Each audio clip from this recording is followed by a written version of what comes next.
Hello hello hello చేపల fry అంటే ఇష్టం ఉండని వారు ఎవరు ఉంటారు?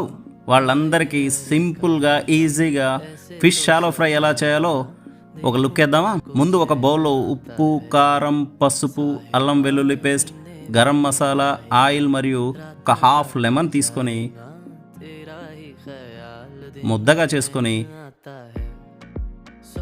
ఇలా ఘాట్లు పెట్టుకున్న చేపని తీసుకొని మొత్తం అన్ని వైపులా బాగా పట్టించాలి. ఆ తర్వాత ఒక 2-3 అవర్స్ ఫ్రిడ్జ్లో పెట్టేసి తర్వాత కళాయిలో 4 నుంచి 5 స్పూన్ల ఆయిల్ వేసి లో టు మీడియం ఫ్లేమ్లో 20 to 25 మినిట్స్ అటు ఇటు ఫ్లిప్ చేస్తూ మెల్లగా ఫ్రై చేసుకొని తర్వాత సర్వ్ చేసుకుంటే చేప ఫ్రై అదుర్స్ అంటారు కదా. ఎప్పటి నుంచో ఒక ఫుల్ ఫిష్ ఫ్రైని ట్రై చేద్దామని చూస్తూ ఉన్నాను, ఇప్పటికి కుదిరింది. మా వీడియో నచ్చినట్టయితే లైక్ చేయండి, షేర్ చేయండి, అలాగే మా ఛానల్ని సబ్స్క్రైబ్ చేసుకోండి. మళ్ళీ కలుద్దాం. బాయ్. Bye bye.